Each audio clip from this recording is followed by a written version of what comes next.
Mark, of the grounds of the 2010 Albuquerque Balloon Fiesta. I mean, we've been out here for several days and just enjoying the incredible colors and sounds and sights and so forth that go with what is obviously dominated by hot air ballooning. But gas ballooning, it's so little is known about it generally. Tell us a little bit about the technology involved in gas ballooning. I guess the best way to explain the difference is the hot air balloons are filled with hot air supplied by propane through burners, and gas balloons get their lift just from gas, just from the buoyancy of either helium or hydrogen. Now, is there a general difference in overall construction and technologies involved in these particular machines? Oh yeah, the gas balloons are a lot sturdier, a lot heavier built. The baskets are basically the same, but the envelopes are totally different. What's the general profile of a gas balloon flight versus a hot air balloon flight? Obviously, there's going to be some significant differences based on the capabilities. Yeah, what we're trying to do in a race like the America's Challenge is achieve distance. So we're looking at flying, as far as we can. The winner's the one who flies the farthest. So that's basically the difference in that if the hot air guys are just flying here in the valley, and after an hour or 2 hour flight, they're finished. One of the things that was that I noted when I started researching gas ballooning a while ago is the fact that hydrogen's come back. We'd always associated helium, of course, with the general sport, and hydrogen with some negative things from the deep, dark past. What's happening in that area? I brought hydrogen back to Albuquerque about 10 years ago and started working with all the authorities to get everybody up to speed on how hydrogen is a safe gas and that there hasn't been any fatalities since 1945. I got all the statistics from the Germans, and we supplied the statistics to the fire department in the city, and then I had to sell the Fiesta board that it would work and put it together, and it's been quite successful. What are the advantages or disadvantages of either platform? There's really not a lot of difference in the two gases. Hydrogen has a little bit more initial lift, but as the duration goes on, helium becomes a little bit better gas, in my opinion. Now, this is really highly debated amongst the pilots. Helium weighs twice as much as hydrogen, so as you fly through 2 or 3 days of flight, you're outgassing half your volume, which is part of your weight. So they pretty well equal out after 2 to 3 days in the air. Now, in the conventional hot air ballooning, you're controlling what flight control you have over your profile is basically through descent or ascent to a favorable wind. And that, of course, is done with burners. Now, how do you control your vertical profile via gas ballooning? Basically the same. You set a profile, either you're going to fly low at first or you might take a high profile. But the gas balloons set what's called pressure altitude in the daytime. They will go up and they'll go to an absolute altitude of your volume versus the weight you're carrying at the time. And each day you fly, they climb higher because you're lighter, because you have to drop ballast at night.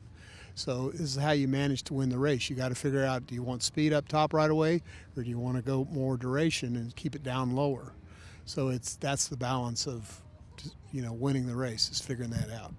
For the America's Challenge, how describe the overall equipped, ready-to-fly configuration for your vehicle?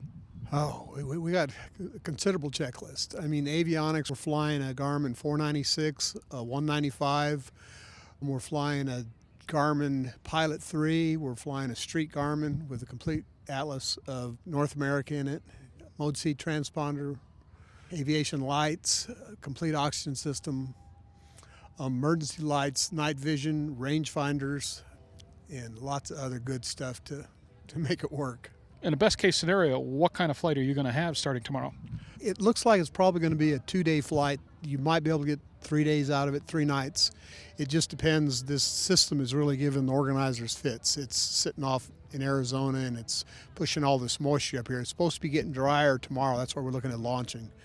But it just depends. We can't fly in any, bad weather, especially thunderstorms. We can't be around them. So we got to fly in clean air. The beauty of the Release 9 system architecture is that you have 2 fully redundant integrated flight displays. Each has access to all the systems and data. Providing full redundancy and eliminating traditional reversionary modes, Release 9 allows either display to be configured as the PFD. Now your failure modes are much more manageable because you can continue to fly with the same familiar display symbology without the need to relearn composite modes you don't typically fly with. Avidyne's Integra Release 9 is truly the next generation in fully integrated flight deck technology. What kind of materials are involved in the overall construction of both the envelope, and we notice, of course, wicker gondolas being more popular in the hot air balloon community. Are you doing anything different with your structures and so forth in gas ballooning? Some pilots do. Some pilots are flying, I'd call it a raft. It's a rubberized material that they fill with a kind of an antifreeze they use for ballast, and it will float in the water. And, we use the traditional wicker baskets. They absorb a lot of impact, and they're in my opinion, a lot more safe. What brings you to gas ballooning? I mean, it's obviously not an inexpensive sport, but then again, what is an aviation? But what brings you to this? What is the challenge? What is the personal attraction for you? Gosh, I think the adventure and just being able to take off and bust out a big long flight, and there's no better way to see the country, and stars are amazing up there at night. It's absolutely dead quiet. There's no sound. In gas balloon, it's totally silent. So it's pretty amazing machines. One of the things that's kind of astounding to people when they see these things prepped for flight, you've got a pretty heavy-duty gas bill starting tomorrow. Can you tell me what it's going to roughly cost you to compete over the next few days? The Fiesta picks up most of the fees for the gas. We pay a small entry fee, and actually for the hydrogen balloons it's free. For the helium balloons it's a couple $1,000s. You have your insurance, which is $500 a flight, and the more you fly, the cheaper it is. If you fly once, it's $1,200 a year or so. But your crew expenses, your chase expenses, some hotel rooms, and it's not as bad as you think. It's reasonable. It's not too much more expensive than flying hot air. Now we have a sponsorship with the local gas people, and so when you're buying a whole bunch of it to fill a lot of balloons, it gets a lot cheaper. Now, comparatively, if you were to have to pay the full bill for hydrogen, how much would that run? It runs about $1,200. So if you just call them up and say you want to do a flight, and I do them all the time out of this field, they just bring the truck. The plant's about a mile away. And they just bring the truck. It takes about an hour. The balloon's up, and it's about $1,200 for gas. Now, can you use either envelope for helium or hydrogen, or are the materials specific to the type of gas that you're using? The balloon I fly can fly either one. It's the German-built Werner balloons that are the ones that are certified to fly hydrogen. Now, they're also U.S. type certified hydrogen and hydrogen certified, where the other that are basically the home-built balloons are not certified. They have to fly helium. Freedom through innovation. It's what led us to develop Cirrus Flying 2.0, the framework for a bold new take on private aviation. And as a result, the gap between the aircraft we produce and those of our competitors continues to widen. Cirrus knows where the personal aircraft industry is headed. We're already there.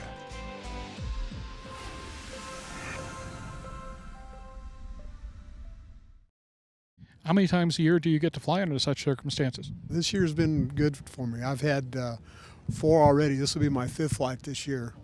So normally in a regular year 2, I do a lot of training, so I get a chance to, fly students out of here, and they fly in and do some training flights with me. Well, it brings up an interesting question. How does somebody get trained for gas ballooning?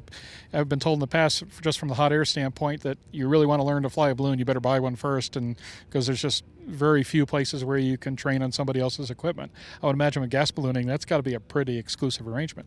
Yeah, the best way to do it, most of the guys that want to do gas are hot air pilots. So in the requirements to take away the lighter than air, the airborne heater restriction, is to just have a couple of flights, and you can get that done. And you can come in for $3,500. You can get a training flight and go out and spend 8 hours doing a flight and learn quite a bit. They're not that hard to fly if you already know how to fly hot air. They're actually quite simple.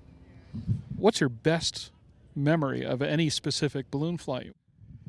Gosh, I've had so many great flights. That's the other thing everybody says. Yeah, it's I've had some crazy ones too. Especially the European ones, and gosh, I don't know.